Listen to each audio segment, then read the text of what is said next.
पाकिस्तान के खिलाफ महाज खड़ा करने वाले अफगान तालिबान भारत की गोद में बैठ गए। अफगान वज़ीर तिजारत इस वक्त भारत के दौरे पर हैं। वहाँ पर क्या हो रहा है? क्या पाकिस्तान के खिलाफ कोई महाज तो नहीं बनाया जा रहा? आमिर रज़ा मेरे साथ मौजूद है, उनसे बात करते हैं। आमिर भाई, अफगान वज़ीर तिजारत इस वक्त भारत के दौरे पर हैं, क्या हो रहा है वहाँ पर? देखें, नाम इनका ज़रा सुने, पहले सबसे पहले नाम सुन ले। अलहाज नूरुद्दीन अजीज़ी ये नाम है। अलहाज साथ ज़रूर लगाते हैं ये लोग, लेकिन ये हिंदुओं की गोद में बैठे हुए लोग हैं और वज़ीर तिजारत कहलाते हैं। असल में ये ख़ुद वॉर लॉर्ड हैं, यानी इसी चक्कर में कि इनका एक मुसल्लह गिरोह है और उसकी बुनियाद पर जैसे वजारतें तकसीम की गई, किसी को वजारत दाखिला, किसी को खारजा, किसी को वहाँ पर अबूरी हुकूमत का सरबरा। तो ये सारे वो वॉर लॉर्ड्स हैं जिनके पास कोई ना कोई मुसल्लह गिरोह हैं या दहशत गर्दी के लिए कोई ग्रुप्स बने हुए हैं। उनको अब एक वज़ीर तिजारत बनाकर भारत एक डेलीगेशन के साथ भेजा गया है। और भारत में क्योंकि इंटरनेशनल एक्सपो हो रही है, इंडिया इंटरनेशनल एक्सपो 2025 दिल्ली में ये मुनक्कद हो रही है, जिसमें जो है मुख्तलिफ स्टॉल्स लगे हैं और वहाँ पर कारोबारी ममालिक, मुख्तलिफ ममालिक के कारोबारी हजरात जो हैं, कंपनीज जो हैं वो आई हैं। अच्छा, ये क्या लेके गए हैं वहाँ पे? मैं वो बड़ी दिलचस्प चीज़ है। आमिर भाई, मैं सॉरी आपकी बात काट रहा हूँ। इनके पास तो दहशतगर्दी, असलहा, मनशियात के अलावा कुछ है ही नहीं, तो ये वहाँ पर किस चीज़ की तिजारत करने गए हैं? मैं यही बता रहा हूँ। देखें, भारत और अफ़गानिस्तान की बाहमी तजारत जो है वो बनती है। अगर आप इंटरनेशनल दहशत गर्दी का नाम लें तो अफ़गानी, तालिबान और भारतीय दोनों इसमें मुलव्वस हैं। अगर आप असले की ब्लैक मार्केट की बात करें तो भारतीय और अफ़गानी इसमें मुलव्वस हैं। अगर आप बात करें मंशियात की तो पूरी दुनिया में मंशियात फरोशी में दोनों ममालिक के लोग शामिल हैं। फिर आप बात करें इलीगल इमिग्रेंट्स की तो दुनिया भर से भारतीय निकाले गए और अफ़गानी निकाले गए। भारतीयों के तो जहाज पे जहाज भर के अमेरिका ने निकाले। सिमिलैरिटी चेक करें ना, तो ये कारोबारी जो है वो क्या वहाँ पे अखरोट और खुबानी देने गए थे? उनके पास है कुछ नहीं है। एक हाथ से बने हुए कलीन, वो भी बड़े महदूद पैमाने पे एक स्टॉल लगाया गया वहाँ पे, और एक लगाया गया है जो कि खुश्क मेवा जात हैं। तो मुझे बताएं, भारत के साथ अफ़गानिस्तान क्या दोनों ये ट्रेड कर सकते हैं? नहीं कर सकते। उसकी बड़ी वजह यह है कि दोनों की सरहदें आपस में नहीं मिलती। ड्राई फ्रूट जो है, अगर वो उसको एयर पिक कराया जाएगा, जहाज़ के ज़रिए पहुँचाया जाएगा, एयरलिफ्ट के ज़रिए उसको दिल्ली या बम्बई पहुँचाया जाएगा, तो वो जो ड्राई फ्रूट इस वक्त भी इंडिया में अवेलेबल है, अगर लेट से 200 रुपये का है तो उसकी कॉस्ट 800 रुपये में बढ़ेगी। बिल्कुल। तो ये कैसे अफोर्डेबल होगा? असल में ये एक ऐसी तजारत है जो कि जिसको अगर ये कहा जाए कि ब्लैक मार्केट की तजारत है तो ये गलत नहीं होगा। दोनों तरफ के वो लोग जो कि दहशतगर्दी में मुलव्वस हैं वो इसमें शामिल हैं और ये इसको एक बहाना बनाया गया है। ये कहा जा रहा है मैं कि आपको फिर दोबारा दरमियान में रोक रहा हूँ, इसलिए कि मेरे ज़हन में एक बात आई। क्या ये जो तिजारत है, ये दहशतगर्दी की तिजारत है? ये बिल्कुल ये दहशतगर्दी की तजारत है, ये ख़ुद कुछ बम्बाज की तजारत है, ये दुनिया का अमन तबाह करने की तजारत है, ये इसी की तजारत है। और अफ़गानिस्तान के साथ मुझे बताएं, इतने साल की जर्नलिज़म आपकी है, आप एक सीनियर जर्नलिस्ट हैं, कभी आपने सुना है कि अफ़गानिस्तान के साथ भारत के कोई तजारती तल्लुकात नहीं हैं?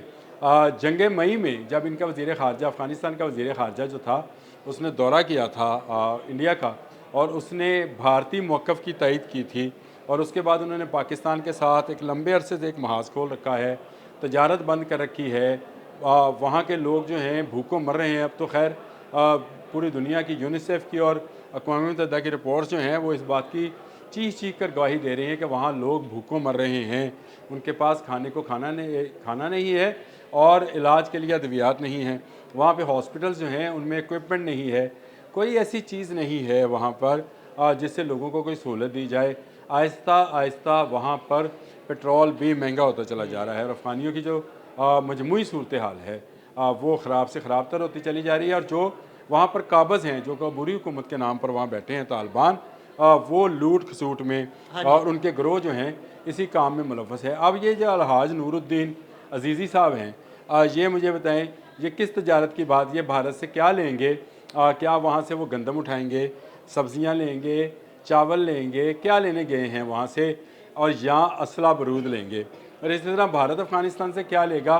क्या अफ़गानिस्तान में कोई ऐसी इंडस्ट्री डेवलप है कि वहाँ से गाड़ियाँ मंगवाई जा सकती हैं या वहाँ पर जहाज़ों के पुर्जे बनते हैं? तो ऐसी कोई इंडस्ट्री वहाँ पे नहीं है, कॉटन वहाँ पे नहीं है, कपड़ा वहाँ नहीं बनता है। वहाँ पर कुछ नहीं बनता है तो वहाँ से क्या जाएगा, वहाँ से पूरी दुनिया में दहशतगर्दी के लिए भारतीय जो हैं दहशतगर्द ख़रीदेंगे और ब्लैक मार्केट से असला लेंगे, मंशियात का कारोबार करेंगे। ये वो तजारत है जिसको ये दोनों ममालिक जो है फ़रोग़ देना चाहते हैं और दुनिया का अमन तबाह करना चाहते हैं। मैं ये समझता हूँ कि ये इस वक्त पूरी दुनिया के लिए एक अलार्मिंग सिचुएशन है। ये दोनों मुल्क जो कि पूरी दुनिया में दहशतगर्दी, भारत का मैंने कल भी आपको बताया था कि आप कनाडा ले लें, वहाँ पर दहशतगर्दी, चीन ले लें, वहाँ पर दहशतगर्दी, पाकिस्तान ले लें, वहाँ दहशतगर्दी, अमेरिका में दहशतगर्दी, मिडल ईस्ट के मुख्तलिफ ममालिक में दहशतगर्दी, ईरान में इनके जासूस पकड़ लिए, ईरान कतर में जासूस पकड़े, ईरान में मुखबर इनके पकड़े गए। मुझे बताएं कौन सा मुल्क इस मुल्क की दहशतगर्दी से महफूज है? हम पर तो उसने जंग मुसल्लत करने की भी कोशिश की। इसके बाद अफ़गानिस्तान आ जाए तो मुझे बताएं, दोनों को देखें। अफ़गानिस्तान, पहले भारत की बात कर लूँ तो भारत के साथ सरहद के साथ साथ जो ममालिक हैं उनमें बांग्लादेश है, चीन है, नेपाल है, भूटान है, श्रीलंका है, मालदीव है, पाकिस्तान है। यही ममालिक इसके साथ हैं। किसी एक मुल्क का नाम लें जो भारत से खुश है। ये जो एक्सपो सारे तंग ये जो एक्सपो लगी है ये बड़ी दिलचस्प एक्सपो है जी। इंटरनेशनल एक्सपो इसका नाम दिया गया है, इंडियन इंटरनेशनल ट्रेड एक्सपो 2025, 44वां एडिशन है इसका। कोई एक हमसाया मुल्क भी वहाँ पर मौजूद नहीं। तो मुझे आप बताएं किस चीज़ की ये ट्रेड है? ये ट्रेड के नाम पर मेरा ख्याल है मजाक है। और पहली मरतबा अफ़गानिस्तान को बुलाया गया है और वहाँ से अलहाज नूरुद्दीन अजीज़ी साहब जो हैं वहाँ पर पहुँचे हैं। वहाँ पर क्या मुआहदात होंगे, क्या तजारत होगी? तजारत खैर क्या होनी है, दहशतगर्दी की तजारत है और बरूद की बोली लगेगी, मेरा अपना ज़ाती ख्याल ये है। और ख़ुद कुछ बम्बार्स जो हैं उसकी इम्पोर्ट एक्सपोर्ट की बात होगी और तो कुछ हो नहीं सकता है। ये दोनों मुल्क जो हैं इस वक्त आलमी अमन के लिए एक बड़ा ख़तरा है और दोनों मुल्कों का हाथ मिलाना, मैं समझता हूँ जो अमन पसंद मुल्क हैं उनको इस पर एक्शन लेना चाहिए। और इनका सोशल बाइकआउट पहले भी मौजूद है, पहले भी ये तकरीबन तन्हाई का शिकार हैं। इसके साथ साथ अब इनका मज़ीद सोशल बाइकआउट करना बनता है, क्योंकि अगर ये इसी तरह से दहशतगर्दी करते रहे तो दुनिया का अमन जो है वो बरकरार नहीं रह सकता। कोई हमसाया ना अफ़गानिस्तान से खुश है ना भारत से खुश है।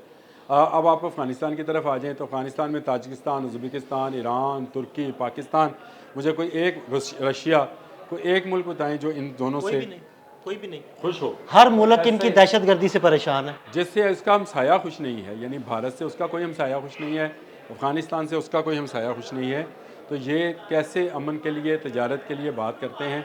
मेरा ख़्याल है ये दौरा जो है किसी साजिश का पेश खेमा है। कोई बड़ी साजिश जो है दोनों ममालिक जो हैं कर रहे हैं। लेकिन इंशाअल्लाह ताला अल्लाह ताला जो है इनकी तमाम साजिशों को, इनके तमाम मकरू और जाहलाना इक़दामात को जो हैं वो ख़त्म करेंगे और इनसे निजात दिलाएंगे पूरी दुनिया को और पूरी दुनिया अमन का गवारा बने। बहुत शुक्रिया आमिर भाई जी। बिल्कुल, आमिर रज़ा ने बड़ी तफसील के साथ आपको बताया कि इस वक्त अफ़गान वज़ीर तिजारत भारत में क्या कर रहे हैं और दोनों ममालिक के दरमियान किस किस्म की तिजारत होगी। अदील अहमद और आमिर रज़ा को इजाज़त दीजिएगा। अल्लाह हाफ़िज़।